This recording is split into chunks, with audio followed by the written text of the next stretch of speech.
Hi, welcome. I'm Mariana, and this is the Mythic Mirror Tarot, where I explore the tarot, universal archetypes, myths, and how to somatically embody what we learn through the tarot. And you can find my free embodiment tarot worksheets and private readings are in the description below. Today, we are going to be talking about the lovers, and the lovers correspond to an astrological sign of Gemini, which is in the month of May and June. When the lovers appear, we definitely know that we're looking at a question about relationship. Now, we often mainly look at it as a relationship to a partner, a spouse, a lover, but it also can be a relationship to oneself. How do we relate to ourselves in terms of love? But also can be a relationship to a creative project or something that we care about deeply. There's an element of passion when the Lover's card comes up. There's something that we care about and feel strongly about. It is not just a soft, loving, compassionate love, but it's passion with desire and vitality. Often also the lovers are connected to choice. It is the number 11 in the deck of the major arcana, and 11 has the symbology of two choices, one and one next to each other. As Gemini in astrology, it's the twin. So often there is a question that one is looking at, a choice.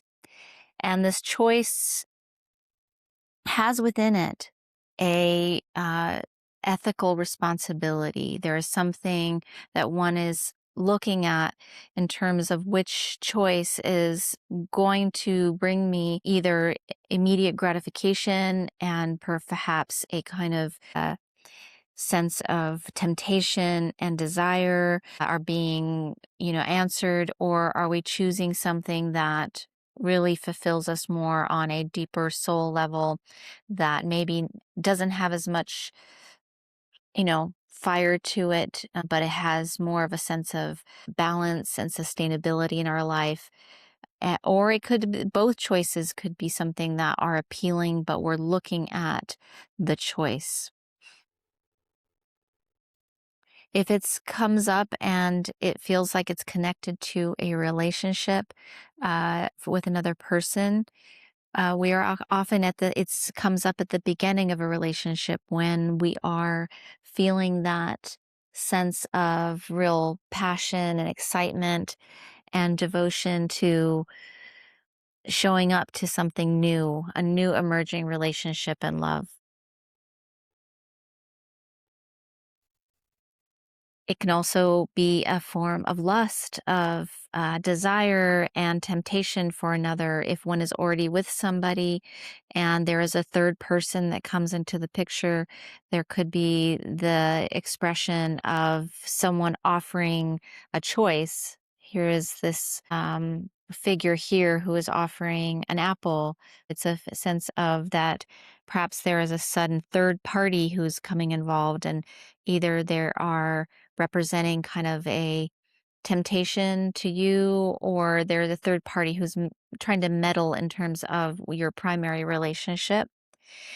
Now, this all doesn't have to be as clear as that. It could be simply that one is in a relationship, but one person is constantly, thinking or imagining of being outside the relationship. There could be an energy of someone thinking about another partner in the past and dwelling on this past partner. Somehow there is a third element which is playing into a triangulation of a love relationship, and this needs to be looked at, and a choice needs to be usually brought forward. And here we have this figure with a sword. It's about discernment and wisdom and choices, making kind of a decision about something.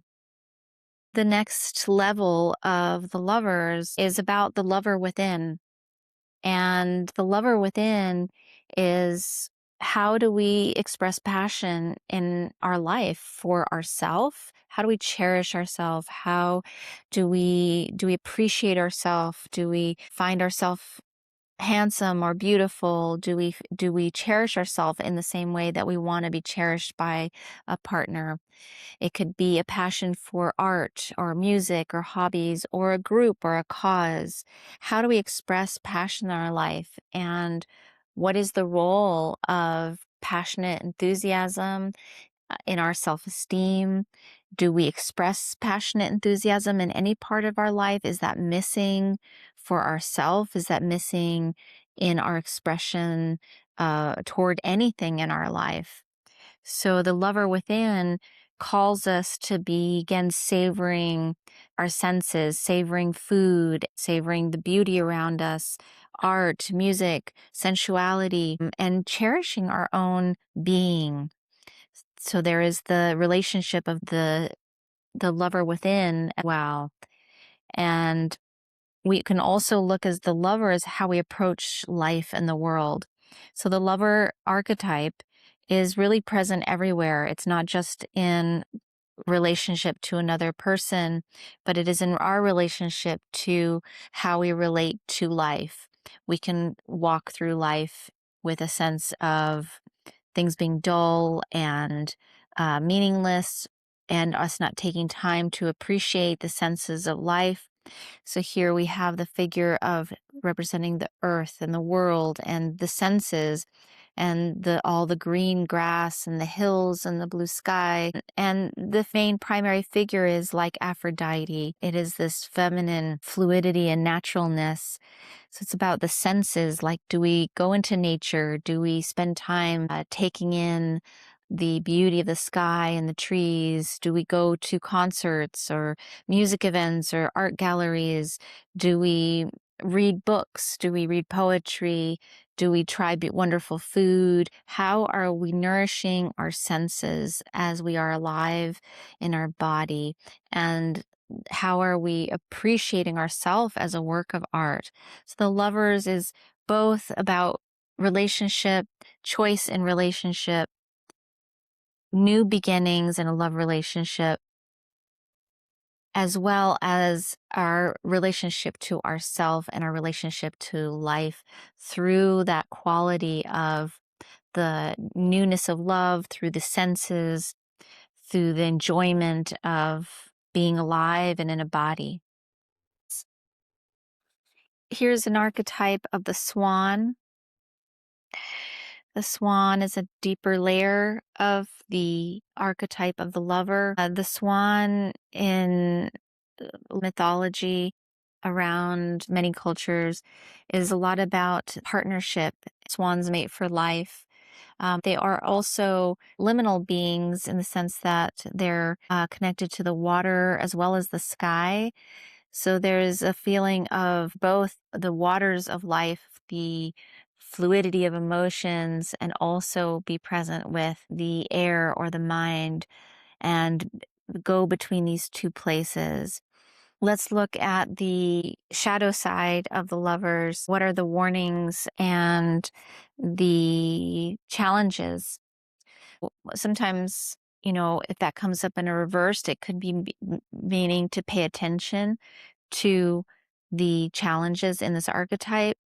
When this comes up, it could be about really paying attention to, is there obsession about another person? Are you experiencing obsession, or are you the one who is obsessing? When you're seeking relationship or exploring relationship, to be aware of the red flags or the things that could be problematic in this relationship that you're exploring, and to be aware of possible gifts that are being given without the actual building up of trust.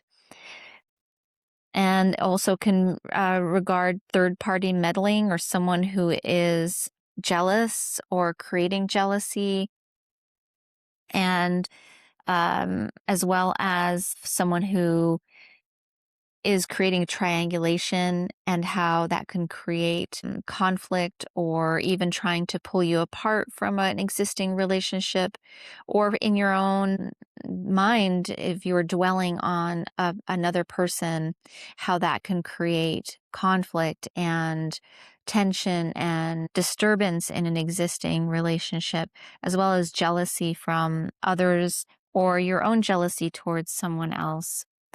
And the lover also in the reverse or in the shadow can be about a kind of self-hatred towards oneself, not cherishing one's own life and body, self-negation of one's body, not allowing oneself to have pleasure and desire in a way that is nourishing to oneself. So that feeling really blocked around that form of vitality that comes from feeding one's own connection to sensuality, connection to just the sensual aspects of life through the senses.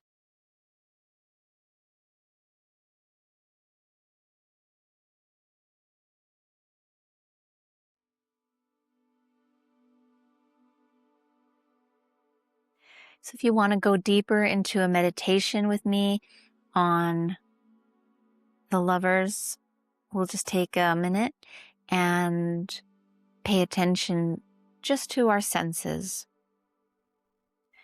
Just noticing the smells in our space, good or bad, we're just noticing them.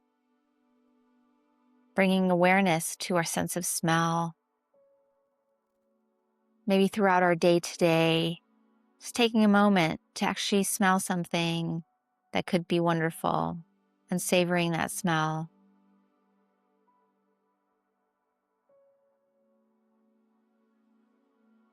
Taking a moment in our day to be with our skin, perhaps put some lotion on our arms, perhaps brushing our hair slowly, just doing something where we are with our body in a way that is mindful and loving and connected. Perhaps taking our shoes off and standing on the ground if it's warm enough and we can just feel the earth under our feet. And then if we have choices that we're having to make in our relationship, if we are questioning directions, questioning opportunities or options or partners, or if there's questioning within our existing relationship, just to be mindful and slow down, to be present, and to be aware that there is decision to be made, that there are choices that will bring different outcomes, and that we are bringing our awareness and bringing our intention towards that choice that is the most fulfilling. Allow ourselves the capacity to say no to something that might look tempting or feel like it could be good, but something doesn't feel quite right. And to be able to have the discernment and the strength to say no to something that doesn't quite feel right, or that we know 100% is not right, but we feel like we should. That be nice. Perhaps we're feeling like we need to be nice and that we no longer need to do that. We can stand our ground and bring our own sense of fulfillment into our life as we take on the archetype of the lover within, and also we embrace it as we navigate it in our life, in our relationships.